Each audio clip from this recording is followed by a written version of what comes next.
with that said, here is let's play this. Yeah, let's play this. You want to hear something pretty funny? This is pretty good. The New York Times is doing what are they doing? An op-ed, a video op-ed? I'd be curious as to who produced this. There's a big stat at the end of the video. But do we know who paid for this? I don't know, but I do know I went to a brand conference presentation once, and the New York Times video vertical, I don't know, but she produced it. Okay.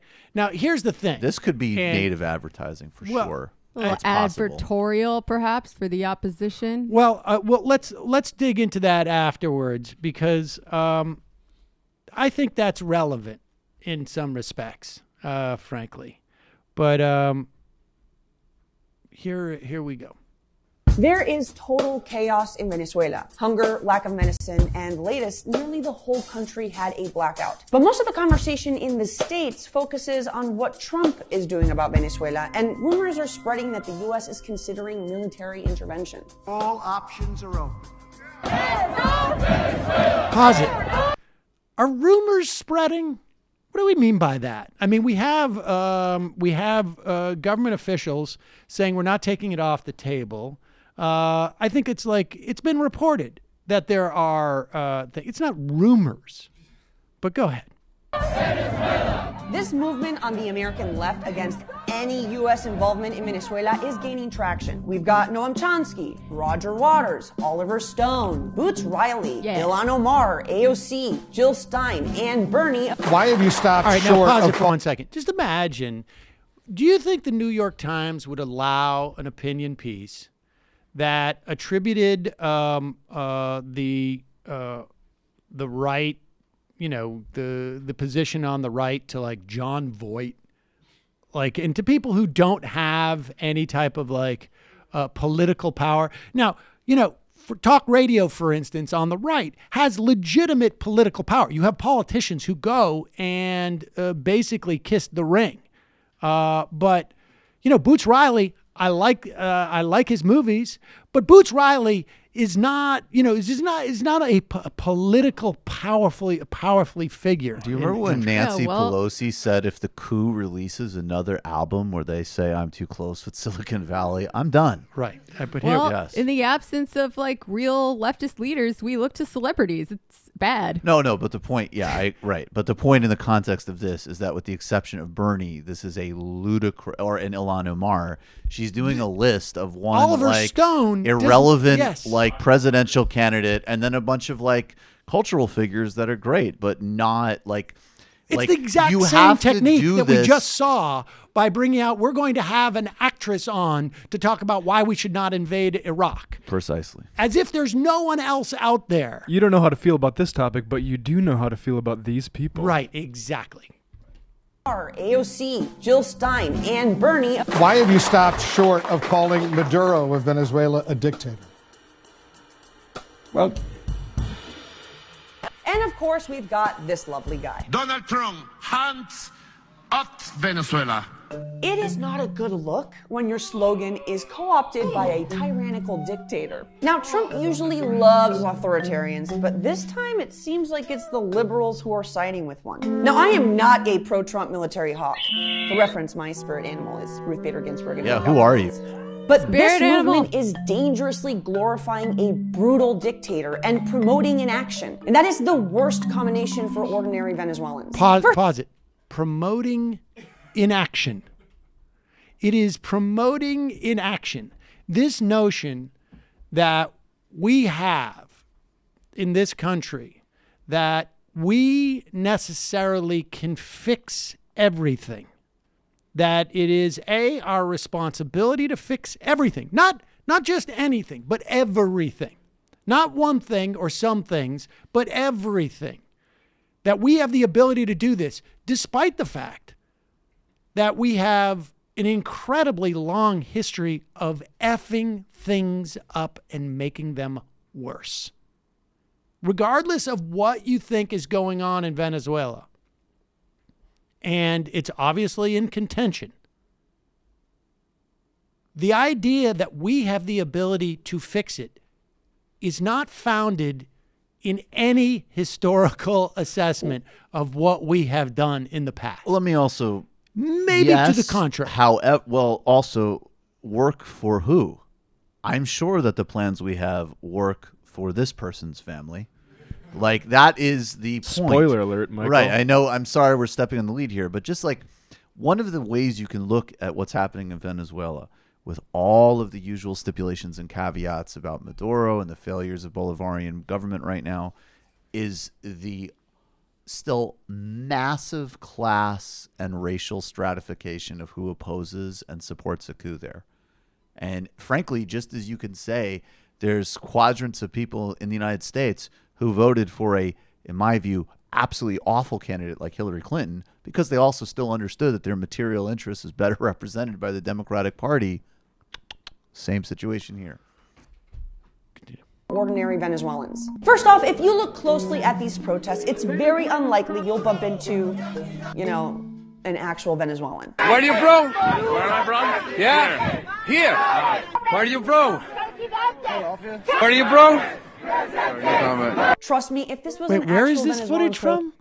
I believe it's protests in the United States. That so that is sort so of makes sense. Like weird. The way that there's like big rallies in Caracas against U.S. interference, as well as for coups, they both are prominently featuring Venezuelans. But protests inside the United States are predominantly represented by Americans, It which also is super seems weird. like if you wanted to tell the United States government, your government, not to interfere in another country. I mean, after all, we seem to have set the bar, which I think is a very good bar, that other countries should not interfere in other countries' attempts to determine who's going to be the leader, right? You know, if Russians protested the hacking, I would want to go to Moscow and see how many people from New York were there.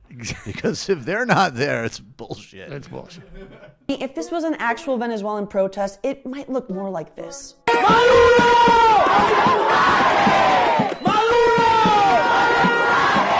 Second, let me remind you what's going on back home. Inflation is at 2.69 million%. Bolívares are so worthless, So we people should are invade. literally making origami out Let's of them. invade. Mass malnutrition. Let's invade. Let's invade.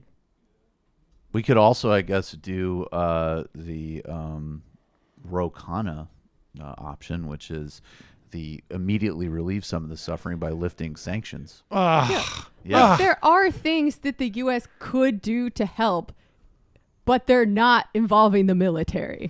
That is promoting action, yes, but not the right kind of action. It's almost an inaction because it's not the action that I want. Now, here's that completely disinterested person's dad, who's just out helping for Venezuela. Is there any type of like, this person's opinion might, you should know what perspective she has other than just being funny? A YouTube comedian? Funny is Whimsical. a real... I know. This is my father.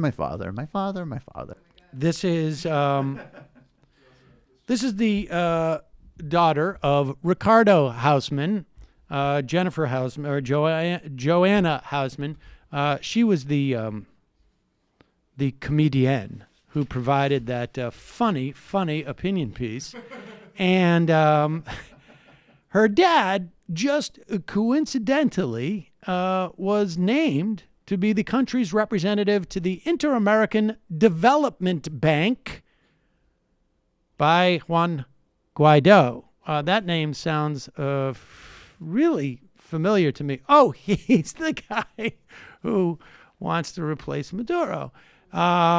That is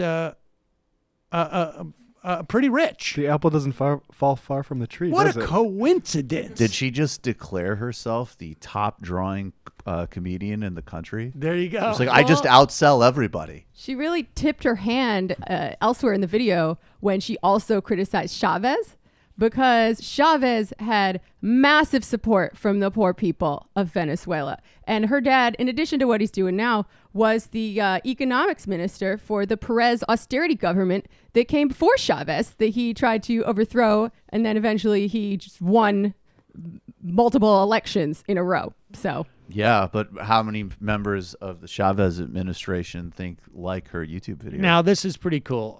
Ricardo Hausman, dad. This tweet surely deserves at least an honorary mention among this year's most sexist comments. Since Joanna Hausman is my daughter, she is not entitled to her own opinion. She must be speaking on behalf of some male figure that tells her what to say. Seriously? Seriously? Woke politics are very able to harness. If you don't have a material basis for your politics. My father. More woman imperialists. And understand, he is reacting to someone saying the New York Times failed to disclose her material interest in this, which is that her dad is literally part of the opposition government. Now, that's got to be relevant. No, isn't it? No, look, to be fair, sexist. guys, Let's not you be guys, sexist. first of all, yeah, it's obviously totally sexist, of course, to judge the merit of somebody's work and not do disclosure if it's about women is automatically sexist, of course. And the second point, just to be fair, I know, and we all live in New York, all sorts of open micers and people with fledgling YouTube channels are regularly asked by the New York Times video vertical to do international relations videos. And I think we should disclose that. It's true. So, Yeah, of course, it was probably the New York Times was like, that's unbelievable that her father is part of this coup government in waiting, because we just saw her 10 reasons why like Maduro's like a lame dad video and said she should do a video supporting a coup in Venezuela for us. I was at We didn't even Eastville know. Comedy Club. It was a Thursday night. I'm getting hammered. She comes up. She does a little riffing on Maduro. And I'm like, boom. Let's get her to shoot a video. She's just Now, so wait. funny. Now, there is actually one scenario where that might actually be true and there's plausible deniability, but Barry Weiss is in Australia, so that didn't actually happen. Right, exactly. Wow. I mean, I know that Boots Riley is not an academic or a political leader as such, but I think he had a very good tweet about it when he talked about how, like, not all Venezuelans are the same, right? There is a ruling class of Venezuela that has certain interests. And when somebody says, oh, you should listen to me because I'm from Venezuela, like, that doesn't tell you all you need to know about where that person's coming from. Of course. If you're talking, by the way, I'll just say this. I would say not only that, in general, and if you're talking to a upper middle class person from Latin America, say someone with pale skin and a German name, distrustful of their politics. That is actually a decent The Venezuelan bias. Houseman. Yeah, I didn't realize Houseman was an indigenous last name. The Houseman mined gold for many generations. Well, her brother wrote a play called The Golem of Havana. The Golem of Havana. Yeah, Clearly, God. creative talent runs in the Jesus family. Christ. Yeah. And stop So when you saying read about people are these your people, you spirit think animal. Maduro's maybe a little too soft. It's just it's pretty stunning that the Times would run. I mean, look, you can run that opinion piece, but here's the problem. Also, I think with a video production like that is you're putting a lot of resources in. You know, it's one thing to say you take a written piece. First of all, you should obviously always disclose. It's not a random opinion. And particularly when she is in that piece relying on her bona fides as a Venezuelan, as if that automatically qualifies you to have some type of authority. But when you have a production, when you make a production like that, I mean, first of all, just getting in the New York Times in and of itself provides some air of authority. And to have, I don't know, $10,000, $20,000, I don't know how much they put into those productions, $30,000, it could literally be anywhere from $10,000 to $70,000, $80,000 could have gone into that production, depending on the way they do their work over at the Times. Well, That also implies a certain amount of authority. And it's highly, highly problematic.